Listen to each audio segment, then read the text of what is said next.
My video for January the 17th, 2020 is video number 3338. Title is Senate's Impeachment Circus Begins. Of course, I've already expressed my opinion in previous videos on the subject of the Trump impeachment fiasco.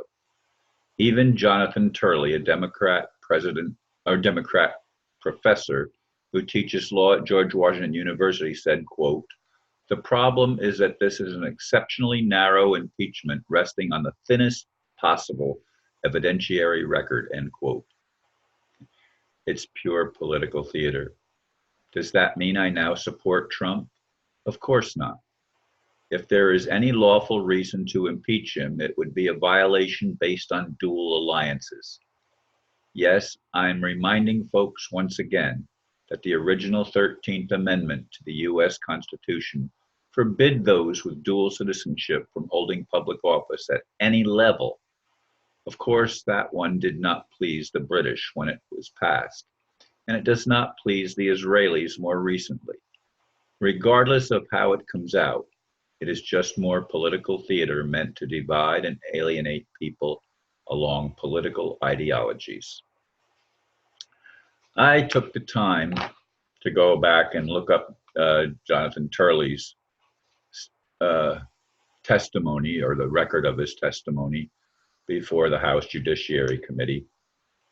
And he opened by saying, 21 years ago, I sat here before you, Chairman Nadler, and other members of the Judiciary Committee to testify on the history and meaning of constitutional impeachment standard, of the constitutional impeachment standard as part of the impeachment of President William Jefferson Clinton. I never thought I would have to appear a second time to address the same question with regard to another sitting president, yet here we are. And he pointed out, I would like to start, perhaps incongruously, with a statement of three irrelevant facts. First, I am not the supporter of President Trump. I voted against him in 2016, and I have previously voted for Presidents Clinton and Obama. Second, I have been highly critical of President Trump, his policies, and his rhetoric in dozens of columns. Third, I have repeatedly criticized his raising of the investigation of Hunter Biden matter with the Ukrainian president. These points are not meant to curry favor or approval. Rather, they are meant to drive home the simple point: one can oppose President Trump's policies or actions, but still conclude that the current legal case for impeachment is not just woefully inadequate, but in some respects dangerous as the basis for impeachment of an American president. To put it simply, I hold no brief for President Trump. My personal or political views of President Trump, however, are irrelevant to my impeachment testimony, as they should be to your impeachment vote. Today, my only concern is the integrity and coherence of the constitutional standard and process of impeachment. President Trump will not be our last president, and what we leave in the wake of this scandal will shape our democracy for generations to come. I am concerned about lowering impeachment standards to fit a paucity of evidence and an abundance of anger. If the House proceeds solely on the Ukrainian allegations, this impeachment would stand out among modern impeachments as the shortest proceeding with the thinnest evidentiary record and the narrowest grounds ever used to impeach a president. That does not bode well for future presidents who are working in a country often sharply and at times bitterly divided. There's more in that article that I took time to print out and reference before I began this video.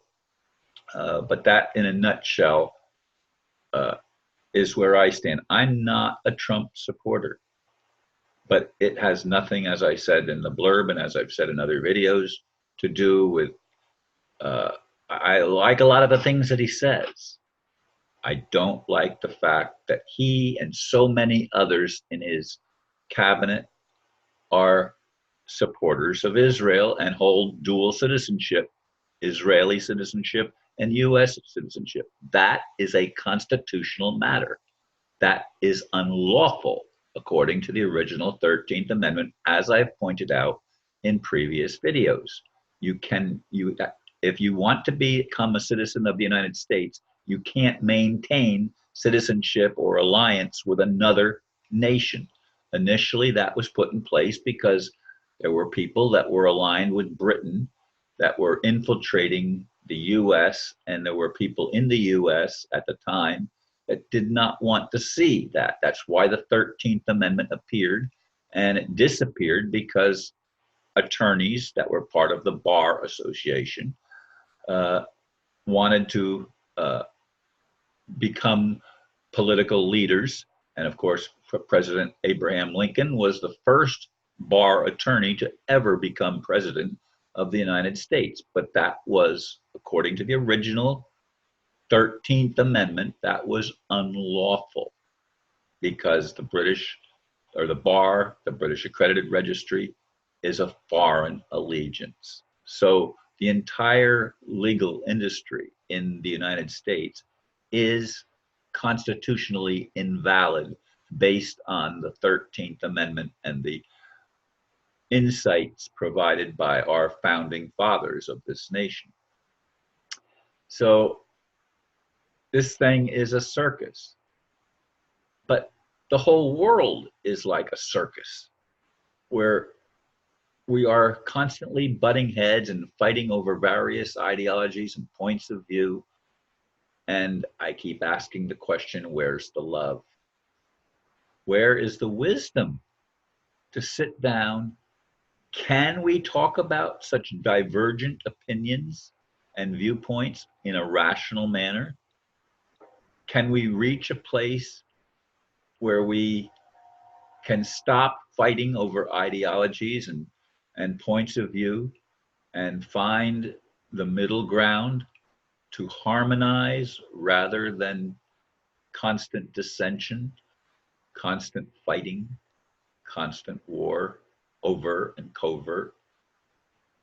This is the problem that I have with the universe, with especially planet Earth, because I don't know about other places. I only have actual recollection based on my own experiential history since 1946. Now, January 17th was the day my parents got married in 1946. So I was conceived, I guess, if 9 months is the exact time of, from the time of conception to the time of birth, I was conceived just 4 days later on the 21st of January. But I don't think that there's that exact a time in the whole process of pregnancy and live birth. In any case, I am beside myself in a sense, trying to find some way to redeem my own life and feel like I've not wasted it fighting for ideals when I cannot bring about the kingdom of heaven on earth as I always thought that I was to play a role in doing. Not that I'm going to do it, but that along with many others and along with a heavenly host, including our Creator, would want to bring peace on earth, would want to stop the insanity, would want to stop the political circus and the economic slavery that has been going on this planet for such a long time that we can't even remember where it started. It's so long ago, it's almost prehistory. But there have, of course, been stories told about how it allegedly happened, and I've shared some of those in other videos. I'm not going to rehash them here. In any case, folks, I would hope and pray that our Creator somehow finds a way to bring in the golden age. Thank you, folks, for listening, and namaste.